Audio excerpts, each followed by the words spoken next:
as to by Saudi Arabia, by UAE, and by Qatar, and by Iran. We were all set to go. It's about, at this time right now, it would have been a massive attack. We're all set to go. But when the allies asked to call it off, Kinansela ni United States President Donald Trump ang malawakang pag-atake sa Iran sa pakiusap umano ng ilang bansa sa gitnang silangan at ng Iran mismo.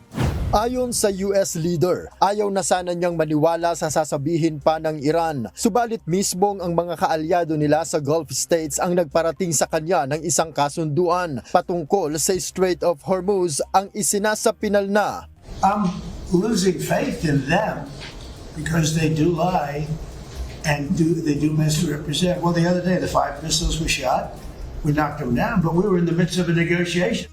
Sinabi pa ni Trump na ginagalit lang aniya siya ng Iran sa pabago-bago nitong pahayag at madalas na pagtanggi sa nilalaman ng napag-usapan, partikular ang patungkol sa nuclear program nito. Then they'll go out and I'll say they discussed nuclear. And they'll go out and they'll say, we never discussed nuclear. And I say, why did they say that? All they do is make me angry. You know, you just make me angry.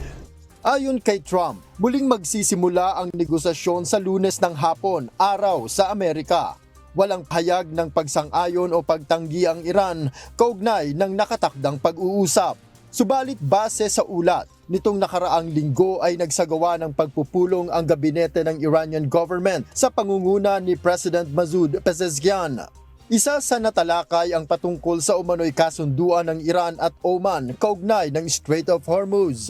Sa kanyang pahayag, sinabi ni President Pezeshkian na marapat na unahin sa ngayon ang kapakanan ng kanilang mga mamamayan na lubhang naapektuhan ng giyera.